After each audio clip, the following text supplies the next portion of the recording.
ಅಂತಾರಾಷ್ಟ್ರೀಯ ಮಹಿಳಾ ದಿನಾಚರಣೆಯನ್ನು ಆಚರಣೆಯನ್ನು ಮಾಡ್ತಾ ಇದ್ವಿ. ಅದರಂತೆ ಇವತ್ತು ನಮ್ಮ ಕೇರಳದಲ್ಲೂ ಕೂಡ ಎಲ್ಲ ಅಂಗನವಾಡಿಯ ಕಾರ್ಯಕರ್ತರು ಮತ್ತು ಎಲ್ಲ ನಮ್ಮ ಸಹಾಯಕರು ಜೊತೆಗೆ ಶ್ರೀಶಕ್ತಿ ಸಂಘದ ಒಕ್ಕೂಟದಿಂದ ಕೂಡ ಜಂಟಿಯ ಆಶ್ರಯದಲ್ಲಿ ಇವತ್ತು ಮಹಿಳಾ ದಿನಾಚರಣೆಯನ್ನು ಆಚರಣೆ ಮಾಡ್ತಾ ಇರ್ತಕ್ಕಂಥದ್ದು ನಿಜಕ್ಕೂ ಕೂಡ ಸಂತೋಷದಾಯಕವಾದಂಥ ವಿಚಾರ. ಆ ನಿಟ್ಟಿನಲ್ಲಿ ಎಲ್ಲರಿಗೂ ಕೂಡ ಮೊಟ್ಟ ಮೊದಲಾಗಿ ಅಂತಾರಾಷ್ಟ್ರೀಯ ಮಹಿಳಾ ದಿನಾಚರಣೆಯ ಶುಭಾಶಯಗಳನ್ನು ನಾನು ಈ ಸಂದರ್ಭದಲ್ಲಿ ಸಲ್ಲಿಸಲಿಕ್ಕೆ ಬಯಸ್ತಾ ಇದ್ದೇನೆ. ಏನು ಅಣ್ಣನವರು ಕಳೆದ ಒಂದು 15 ದಿವಸಗಳಿಂದಲೂ ಕೂಡ ಇಲ್ಲ ಈ ಒಂದು ಕಾರ್ಯಕ್ರಮವನ್ನು ಮಾಡಬೇಕಂತೇಳಿ ಅವರು ಬಹಳ ಒತ್ತಾಸೆಯನ್ನು ನಿಮ್ಮೆಲ್ಲರ ಪರವಾಗಿ ಅವರು ಮಹಿಳಾ ದಿನಾಚರಣೆಯನ್ನು ಆಚರಣೆ ಮಾಡಲೇಬೇಕು ಅಂತಕ್ಕಂಥ ನಿಟ್ಟಿನಲ್ಲಿ ಒತ್ತಾಯವನ್ನು ಕೂಡ ಮಾಡಿದ್ರು. ಅದರಂತೆ ನಿನ್ನೆ ನಿಶ್ಚಯ ಆಗಿತ್ತು ಕಾರ್ಯಕ್ರಮ. ನಿನ್ನೆ ನಮ್ಮ ಬೆಂಗಳೂರಿನಲ್ಲಿ ಮುಖ್ಯಮಂತ್ರಿಗಳು ಸಭೆಯನ್ನು ಕರೆದಿದ್ದರಿಂದ ನಿನ್ನೆ ಇದ್ದ ಕಾರ್ಯಕ್ರಮವನ್ನು ಇವತ್ತಿಗೆ ಅದನ್ನು ಪೋಸ್ಟ್ಪೋನ್ ಮಾಡಿ ಇವತ್ತು ಈ ಕಾರ್ಯಕ್ರಮವನ್ನು ಮಾಡ್ತಾ ಇರ್ತಕ್ಕಂಥದ್ದು. ಇವತ್ತು ನಾವು ನೋಡ್ತಾ ಇರ್ತಕ್ಕಂಥ ಸಂದರ್ಭದಲ್ಲಿ ಇವತ್ತು ವಿಶ್ವದಲ್ಲಿ ಮಹಿಳೆಯರು ನಾವು ಪುರುಷರಿಗಿಂತ ಯಾವುದೇ ರೀತಿಯಲ್ಲಿ ಕಮ್ಮಿ ಇಲ್ಲ.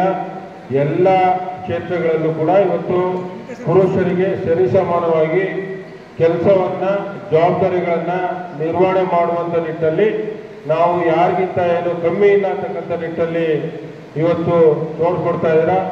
ಇವತ್ತು ಬೆಂಗಳೂರಲ್ಲಿ ಓಡಿಸ್ತಾ ಇರ್ತಕ್ಕಂಥ BMTCಯ ಬಸ್ ಇರ್ಬೋದು, ಅಲ್ಲಿಂದ ಹಿಡಿದು ಆದಷ್ಟು ಕಠಿಣವಾದಂಥ ಕೆಲಸ ಮತ್ತೊಂದಿಲ್ಲ. ಯಾಕಂತ ಹೇಳಿದ್ರೆ ಅಲ್ಲಿ 2 ವೀಲರ್ ಗಾಡಿಗಳನ್ನು ಓಡಿಸೋದೇ ಬಹಳ ದೊಡ್ಡ ವಿಚಾರ.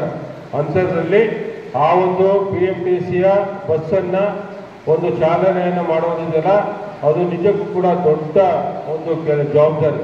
ಆ ನಿಟ್ಟಲ್ಲಿ ಅಂಥ ಒಂದು ಕಷ್ಟದ ಕೆಲಸವನ್ನು ಕೂಡ ಇವತ್ತು ಪುರುಷರಿಗೆ ಸರಿಸಮಾನವಾಗಿ ಮಾಡ್ತಾ ಇರ್ತಕ್ಕಂಥದ್ದು.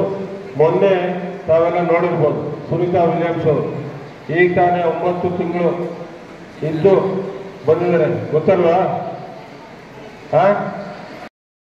ತಲೆಬಾಗುವಂಥ ನಿಟ್ಟಲ್ಲಿ ಇವತ್ತು ಆ ಒಂದು ಕೆಲಸವನ್ನು ಮಾಡಿರ್ತಕ್ಕಂಥದ್ದು. ನಾವು ಅದಕ್ಕೆ ಇವತ್ತು ಯಾವುದೋ ಒಂದು ಶಾಲೆಯ ಗೋಡೆ ಮೇಲೆ ನೋಡಿದ್ರೆ ಬಹಳಷ್ಟು ರೀತಿಯಲ್ಲಿ ಅರ್ಥಗರ್ಭಿತವಂಥ ಒಂದು ವಾಕ್ಯ ಇರುತ್ತೆ. ಏನು ಹೇಳಿ, ಹೆಣ್ಣೊಂದು ಕಲಿತರೆ ಶಾಲೆಯ ತೆರೆದಂತೆ ಅಂತೇಳಿ, ಆಯ್ತಾ?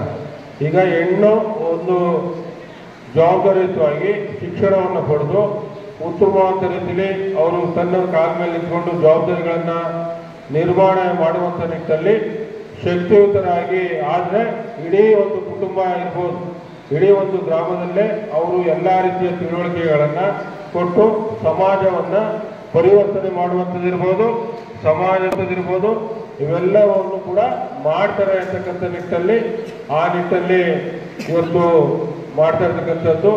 ಅದರಂತೆ ಇವತ್ತು ನಮ್ಮ ಸರ್ಕಾರದಲ್ಲೂ ಕೂಡ ಸಾಕಷ್ಟು ರೀತಿಯಲ್ಲಿ ಇವತ್ತು ನಮ್ಮ ಏನು ನೂತನ ಸರ್ಕಾರ ಬಂದಂಥ ಸಂದರ್ಭದಲ್ಲಿ ನಾವು ಏನನ್ನ ಭರವಸೆಗಳನ್ನು ಗ್ಯಾರಂಟಿಗಳನ್ನು ಘೋಷಣೆ ಮಾಡಿದ್ವಿ, ಅದು ಮಹಿಳೆಯರಿಗೆ ಹೆಚ್ಚಿನ ರೀತಿಯಲ್ಲಿ ನಾವು ಒಂದು ಗ್ಯಾರಂಟಿಗಳನ್ನ ಭರವಸೆಗಳನ್ನು ಘೋಷಣೆ ಮಾಡಿದ್ವಿ ಚುನಾವಣಾ ಪೂರ್ವದಲ್ಲಿ.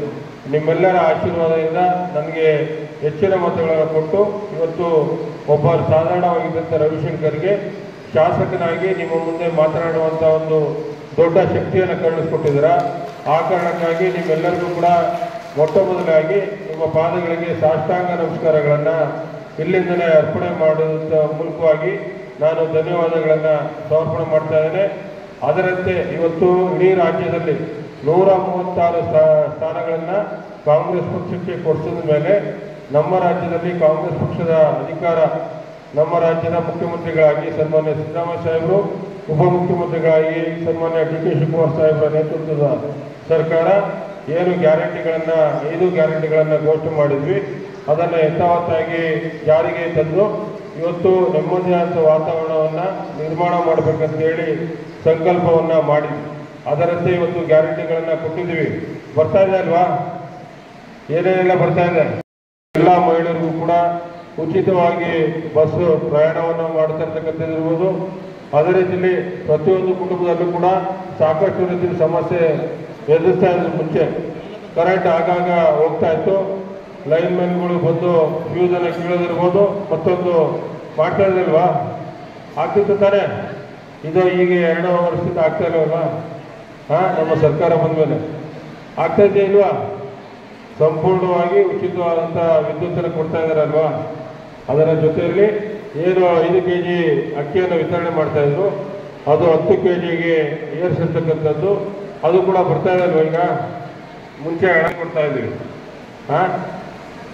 15 kg ಬರ್ತಾ ಇದೆ ಈಗ. ಸಂತೋಷ ಆಗಿದೆಯಾ? ಅದರ ಜೊತೆಯಲ್ಲಿ ಯುವ ನಿಧಿಯ ಯೋಜನೆ ಅಡಿ ಯಾರು ನಮ್ಮ ಮನೆಯಲ್ಲಿ ಉದ್ಯೋಗವಂತ ಯುವಕ ಅಥವಾ ಯುವತಿಯರು ಇರ್ತಾರೆ, ಅವರು ಕೆಲಸದ ಹುಡುಕಾಟ ಮಾಡುವಂಥ ಸಂದರ್ಭದಲ್ಲಿ ಅವ್ರಿಗೆ ಸಹಾಯಧನವನ್ನು ಕೊಡುವಂಥದ್ದು, ಇವೆಲ್ಲವೂ ಕೂಡ ಮಾಡಿ ನಮ್ಮ ಸಮಾಜದಲ್ಲಿ ನಮ್ಮ ಮನೆಯಲ್ಲಿ ನೆಮ್ಮದಿಯಾದಂಥ ರೀತಿಯಲ್ಲಿ ವಾತಾವರಣವನ್ನು ನಿರ್ಮಾಣ ಮಾಡಿರ್ತಕ್ಕಂಥದ್ದು. ಇದರ ಜೊತೆಗೆ ಕಳೆದ ಬಜೆಟಲ್ಲಿ ಏನು ಘೋಷಣೆ ಮಾಡೋದು? ಏಪ್ರಿಲ್ 1ರಿಂದ ಜಾರಿಗೆ ಬರುತ್ತಲ್ವಾ? ಏನು 1,000 ಯಾರಿಗೆ? ಅಂಗನವಾಡಿ ಕಾರ್ಯಕರ್ತರಿಗೆ. ಅದೇ ರೀತಿ ಸಹಾಯಕಿಯರಿಗೆ ಗೊತ್ತಲ್ವಾ? ನಮ್ಮ ಸಿದ್ದರಾಮಯ್ಯ ಸರ್ಕಾರ ಏನು ಮುಂಗಡ ಪತ್ರದಲ್ಲಿ ಘೋಷಣೆ ಮಾಡಿರ್ತಕ್ಕಂಥದ್ದು. ನಿಮ್ಮ ಬೇಡಿಕೆ ಏನಿದೆ? ಸಂಬಳ ಜಾಸ್ತಿ ಮಾಡ್ಬೇಕಂತ ಇದೆ ಅಲ್ವಾ? ಸಂಬಳ ಜಾಸ್ತಿ ಮಾಡ್ಬೇಕಂತ